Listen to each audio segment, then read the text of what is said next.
All right. Something came up in the live stream that Paget was doing. Um, she mentioned, and I've heard it mentioned before, getting non-voters to vote for Andrew Yang, right? Reaching out to those citizens who don't vote, who are not engaged in the political process, to get them over. That should be the focus. I don't know.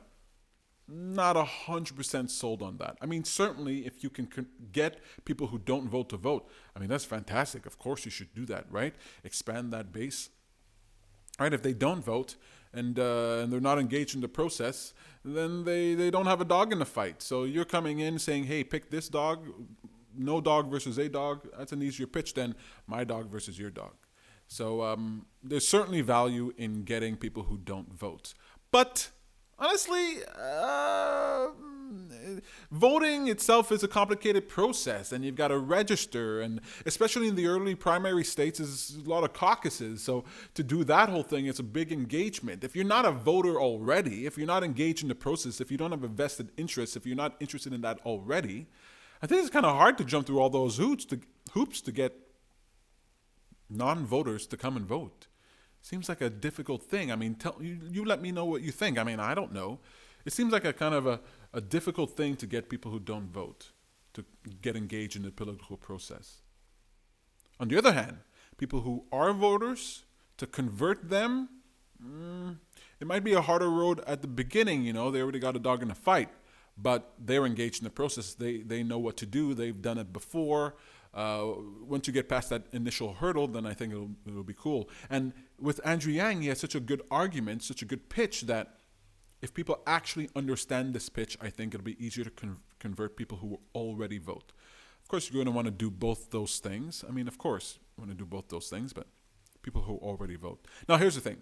This is about young people voting. As far as I understand, young people, notoriously unreliable. A lot of excitement and enthusiasm doesn't necessarily translate to the polls. It's why a lot of politicians don't necessarily go out of their way to court young people, because they're not a reliable voting bloc. Now, there's something to be said about the millennials now, right? Millennials, young, old, I'm not exactly sure, but Paget just posted a video, so I got distracted there for a second. I don't know if you heard that, but I want to go see that video. I want to see what it is.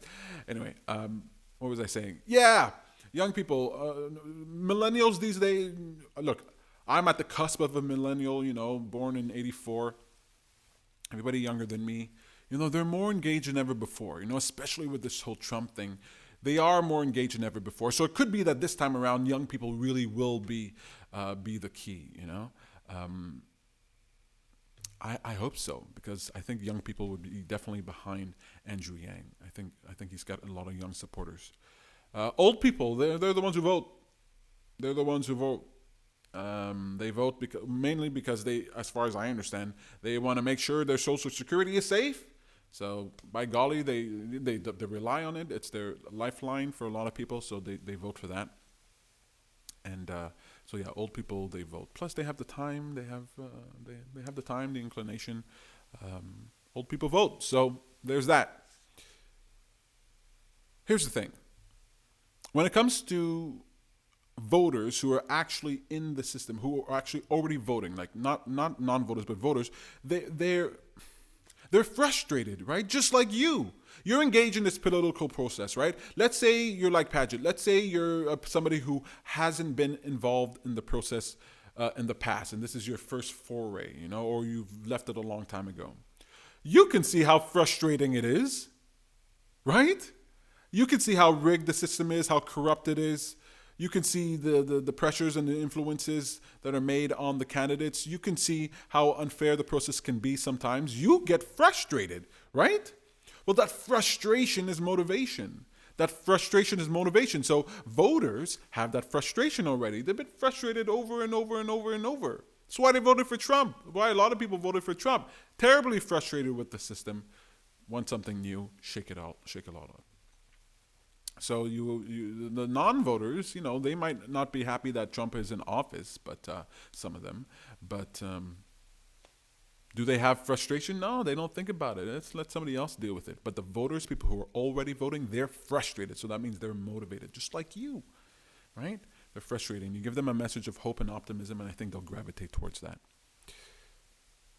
Voter frustration. I think it's going to be. I think that's the way we should go. I am terribly frustrated with this political process. I think it's bananas the way it goes on. I mean, it's insane, and I've been following this for a while now. It's absolutely nuts what's going on. It's nuts. Is anybody seeing what's happening right now?